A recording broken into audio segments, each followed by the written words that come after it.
BPL ইতিহাসের অন্যতম সেরা এক ম্যাচ দেখা গেছে গতকাল সিলেটে। অবিশ্বাস্য শ্বাসরুদ্ধকর লড়াইয়ে শেষ ওভারে ২৬ রান তাড়া করে ডিফেন্ডিং চ্যাম্পিয়ন ফরচুন বরিশালকে হারিয়েছে আরেক জায়ান্ট রংপুর রাইডার্স। এদিন ম্যাচ শেষে ঘটে গেছে অপ্রীতিকর এক ঘটনা। দলের হারের পর মেজাজ ধরে রাখতে পারেননি তামিম ইকবাল। ম্যাচ শেষে রংপুরের ইংলিশ ওপেনার অ্যালেক্স হেলসের দিকে তেড়ে যান বরিশালের অধিনায়ক।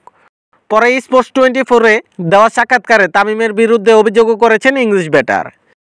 এদিকে আচরণবিধি লঙ্ঘন করায় অবশ্য লঘু শাস্তি পেলেন তামিম ইকবাল। ম্যাচ রেফারির দায়িত্বে থাকা নিয়ামুর রশিদ রাহুল তামিমকে মৌখিক সতর্ক করা হয়েছে। সেই সঙ্গে একটি ডিমোরিট পয়েন্টও তার নামের পাশে যোগ করা হয়েছে। ম্যাচ রেফারি জানান, আম্পায়ারদের প্রতিবেদন এবং প্রমাণের ভিত্তিতে সিদ্ধান্ত নেওয়া হয়েছে। তামিম অভিযোগ স্বীকার করে নেওয়ায় কোনো শুনানির প্রয়োজন হয়নি।